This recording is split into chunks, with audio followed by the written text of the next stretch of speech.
Hey everybody, my name is John. Thanks for watching. Hey, you know the old saying, out with the old and in with the new. Well, if you watched my last video, I got rid of the old Honda CB360, passed that on to Blaine, and but I went out and got something new. And what I got was this 2024 Honda CRF300LS. And man, am I happy to have this bike. It is a beautiful bike. Only had 571 miles on it. A kid named Kevin was selling it. Good kid. He didn't want to let it go, but he needed the cash and I needed the bike, so it worked out good. So let me switch the view around and show you the bike a little bit. All right, guys, here it is, the 300LS. Like I said, it's a 2024 model. Only had 571 miles on it, and yeah, it's a good-looking bike. It only had one issue, and that was this lever here that Kevin's brother dropped the bike or something, and then looks like they tried to JB weld it here. So I've got a new one of those on order. And Kevin put some double take mirrors on it, and that's the only thing he did. He did not put it doesn't have a skid plate on it. It doesn't have a rack on the back. And of course, this view here of the screen is always blocked by these brake cables. So I got the little thing that will adjust that out. So that's what we're going to work on today. And hopefully get those three things installed. I'm going to try to video that, and hopefully I can make it into a good video for you guys. All right, guys, like I said, we got three things I'm going to try to accomplish with the bike today. First, we're going to put on a Cherry skid plate. That thing cost me $60 at Rocky Mountain. And then we are going to move over and install the Tusk rear rack, which cost me $80. And then, but first, the very first thing we're going to do is we're going to put on that brake line extender to get it out of the way. And this thing cost me $10 on Amazon. So 160 bucks already spent on the bike. And then I've got, what else I've got ordered for it is the hand guards and the new clutch lever.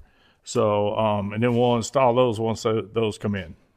All right, so let me see if I can set this up to make it so you can watch me work on this.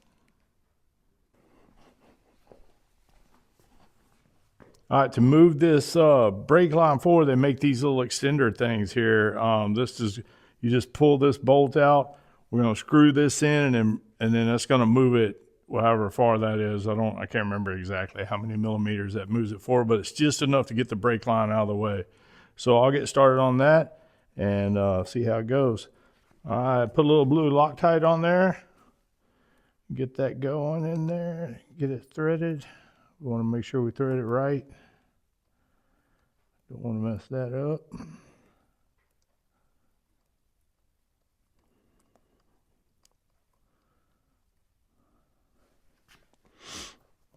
And that's 10 millimeter to kind of tighten it down a little bit.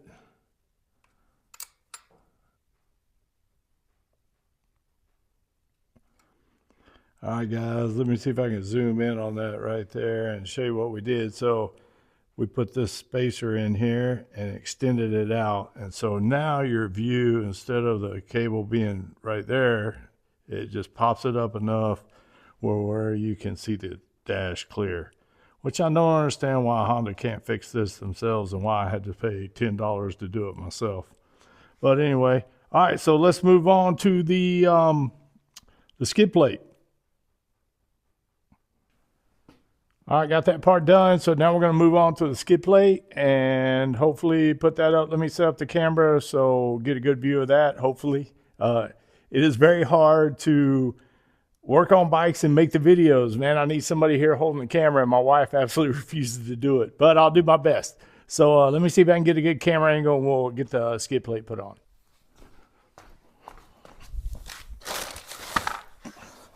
All right, guys, so the Cherby skid plate should be super easy to install. It's only got 4 bolts that go on. Of course, I'll Loctite those. into place. Get a cool Chirby sticker here, some instructions, and blah, blah, blah. And of course, there's nothing you can do about the name brand on the front. I guess I could black it out, but hey, you know what? I don't mind. I don't mind. I think it'll look all right. Let's see how the fit's gonna look here. Oh man, that thing fits like a glove. Wow. Yeah, that looks great. So let me get the bolts Loctited, and then we'll put those in. We should be done. Quick and easy install. All right, guys, there it is, all installed. Really easy.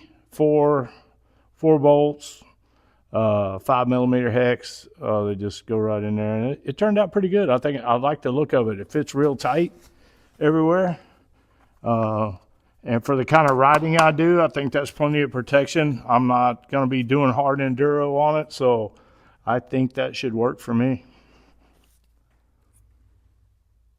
All right, for the rear rack, I went with the Tusk rear rack. You know, I've had good luck with Tusk products in the past, so I think it'll be a good rack.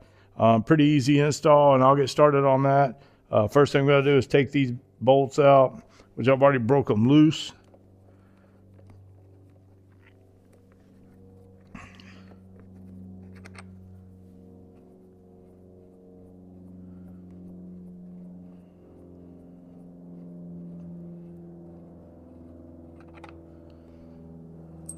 And I'm going to hold on to these. I am not going to get rid of these just in case. I'm going to keep these. And let me get started on all this, and I'll film some of it, and then I'll show you the finished product. All right, so this Tusk rear rack is really easy. You got 1, 2, 3, 4 bolts, and then you've got 4 bolts on top. The hardest thing was getting the little lock washers on. But you know, no big deal. And then I've got everything pretty much hand tight, and now I'm going to wrench it down and get it real good and tight, get it exactly where I want it, lock it in, and then I'll show you the finished product. All right, guys, got everything tightened up, and I'll tell you what, that is one solid rack. Really nice. Should be able to, it's got a lot of strap holes on it, should be able to should work out really good. I'm happy with this. I'm happy with the skid plate. I'm also happy with the brake line extender. So everything went smooth so far. Well, guys, there it is. I got everything put on there today, and it went pretty smooth. We did the brake line adjuster to move the brake line up so it's not blocking the dash. Put the old Chirby skid plate on there, and finished off with the Tusk rack on the back. Everything's smooth install, no issues, pretty easy, just putting bolts on. Yeah, and that's the bike. That's the new to me anyway, 2024 Honda CRF300LS. Been wanting one of these for a long time, and thanks, Kevin. Thanks for letting me have it. So yeah, so in the next video, I am gonna replace the old clutch lever, put on some hand guards, and then take it for a ride. I mean, I only test rode it when I got it from Kevin, so I haven't even rode it. I just wanted to put all this stuff on, get everything on before I even take it out and ride it. And it's been a little chilly, so yeah, there we go.